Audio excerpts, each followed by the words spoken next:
Quite excited to be back at DLD, and we kicked off already to an excellent start. Hello, everyone. As mentioned already, my name is Anthonia. I'm an avid trade and investment promoter between Africa and Europe, with focus on developing relevant win-win partnerships and ecosystems towards getting us closer to our respective SDG goals. The excellent speakers earlier on just talked about connecting Africa and Europe. And part of that connection can only also be made possible by digitalization. Without all those, with all those excellent things they mentioned, we need a backup, which is infrastructure, to make it happen. Africa's digital infrastructure really needs a lot of investment. And today we see the digital landscape experiencing explosive growth. But limitations in the digital infrastructure is limiting the potential of the tech industry that we see that is possible. When we talk about digital infrastructure, we refer especially to fiber to accelerate the adoption of new digital usages for individual companies. We talk about undersea cables to improve connectivity. We talk about data centers to foster cloud solutions. For me, challenges means opportunities. And as opportunities for us to really invest in infrastructure to unlock the African digital potential. And having the right strategy, adapted to local context, of course, and building the right ecosystems of key partners is very important for us achieving that goal. The potential is massive, undoubtedly. Especially in countries like Nigeria, as earlier mentioned, and South Africa or Kenya, to mention just a few in Africa. In case of Nigeria, the giant of Africa in terms of population, over 200 million inhabitants, in terms of economy as well. We have the average population that are like 18 years old. These are digital savvy people, using sophisticated technologies and adapting it to new things. We have a boiling digital ecosystem driven by the lack of public services like education, healthcare, and infrastructure. We have dynamic telcos and banking sector who are actually high consumers of tech and high generator of data as well. We also have the second largest media industry in the world, Nollywood, turning out about 2,500 movies each year, all just in one country. Now multiply that in some countries, other countries in Africa. The potential is enormous. And with all of this, we have the right environment to consume digital products, to innovate.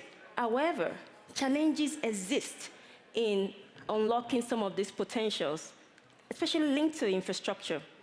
Today, connectivity in Africa is relying mostly on mobile. Fiber is needed to foster some of the digital things and opportunities that we see. We're today relying on a lot of international tech providers, especially for cloud solutions. And if you associate that to the restrictive data protection regulation that is limiting, this is all limiting digitization. So we need more high-standard data centers in countries like Nigeria to host or partner with hyperscalers. We need a lot of things. So you can imagine that just investing in a robust and accessible digital infrastructure across the continent would be transformative. So it is with much excitement that I have with me on stage today Wale Ajisebutu, the chairman and CEO of 21st Century Technology, who has been a key developer of bold, ambitious, and audacious digital infrastructures in Africa, and now a leader in data centers, towers, power, technology platforms, and payment solutions, basically solving some of these critical problems that we're talking about, and providing services to the top 1,000 companies across Africa, while also creating motivated talents and skilled workforce. An important man. So together, we will be discussing a topic that is dear to our hearts: how to develop Africa's digital infrastructure, as well as opportunities for investors like you there within. Great to have you, Wale. Thank you very much for having me. As the CEO of the 21st Century Technology, you have been instrumental to the development of tech infrastructure in Africa. The first company to build a fiber connection and data center infrastructure in Nigeria, where you immediately boarded the top 1,000 companies, including the main mobile tech operators. It will be intriguing to get a glimpse of the man behind the technology giant. Tell us a bit about yourself. How did this journey start of building a technology infrastructure company, which became a cornerstone that one of the largest and dynamic tech nations in Africa now depend on? Thank you very much for having me. My name is Wale Ajisebutu. I'm an incredible optimist. Thank you very much. I'm at my element when I'm solving problems. I'm motivated and driven by where I live in Africa. Where did I say that? Africa as a continent is 1.4 million people. We account for just 1% of global digital economy, just 1%. And that's the truth. And Europe, with 750 million people, contribute 22%. You can see the gap, 1 to 22%. Secondly, the whole of Africa contributes 3% to the total GDP of the world. It shows the opportunity that is in Nigeria, the gap that we have to fill if we have to survive as a continent. So I've chosen myself to be part of that change in that part of the world. That's why I started to do what I do. So I'm a chartered accountant. I'm not an engineer, but I'm in a field that is completely different from what I study, which makes disruption more easier for me. Because when you are operating in a different field, you become more aggressive, more committed to make sure that you win. That's what I've been doing the last 25 years. Thank you. Excellent. Impressive. Thank you. We know that tech and digitalization is revolutionizing the way we do things in Africa. Yes. And Africa, as our colleagues earlier mentioned, is leapfrogging, using these tech solutions in amazing ways and creating, as you said, opportunities. 21st Century, you partner with the likes of Amazon, Microsoft, media companies like MultiChoice, major telcos, universities, the list is endless. With your knowledge and background, what would you say is the current state of our digital infrastructure in Africa, including, for instance, internet access, broadband connectivity, and so on? What are our existing challenges? First of all, let me tell you about how I started. 25 years ago, I had a vision with a very simple and profound vision to provide infrastructure, world-class data infrastructure for Nigeria, to offer services, world-class services to our customers, and more importantly, to use motivated talents from Nigeria in partnership with the global players, best-in-class global players. And one of the things that we rely on at that time is to be sustainable in whatever we do. And that's what we have been doing in the last 25 years. So we see it, for example, we see it in the communication center here. What we are building in Nigeria is technology center where everybody can come in and become a strategic partner. That's what we are doing. So what we are doing for all the companies in Nigeria is that we have built compelling infrastructure for them.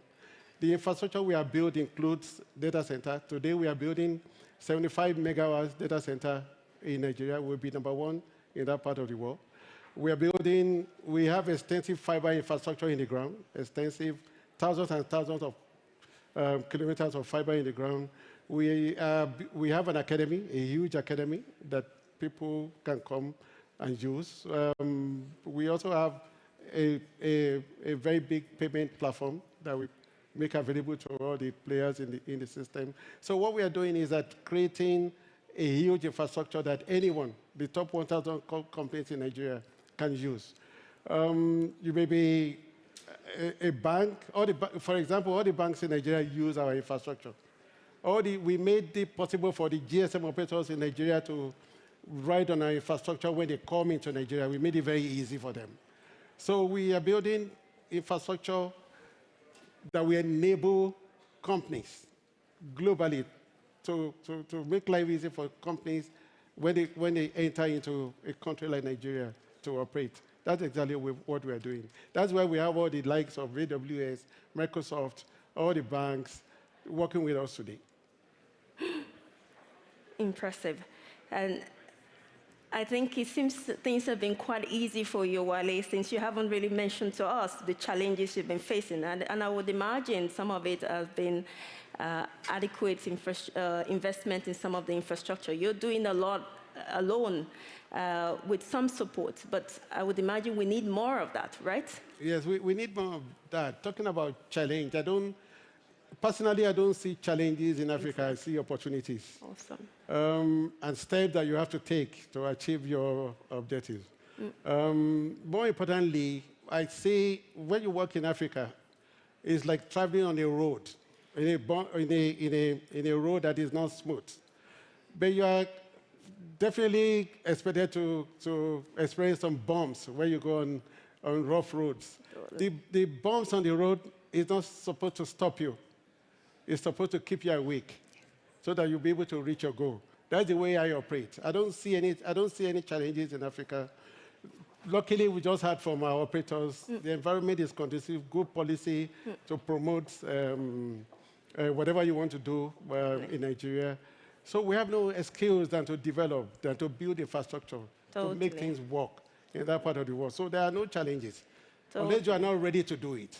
If you are ready to do it, Africa is a unique, as I said, we contribute 1% of the total digital economy, 1% to world digital economy. I want to increase that. I want to be a change agent that will increase that to maybe 10%, 20% in the near future. Totally. That's the reason why I'm in that business in Nigeria. Excellent. So challenges are synonymous to growth, opportunities for improvement. Totally. So what would you say are the key areas of investment that will be pivotal to the growth of Africa tech industry? The key thing that I say is space, number one. We're investing we're launching our own satellite in Africa, covering the whole of Africa in partnership with Boeing, for example.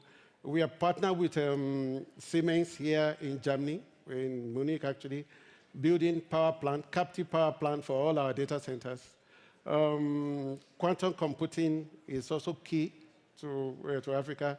AI is very important, and more importantly, digital infrastructure. Because without digital infrastructure that encompasses connectivity, data center, academy as a whole, and security infrastructure, which is very key to operation, we are not going to get anywhere.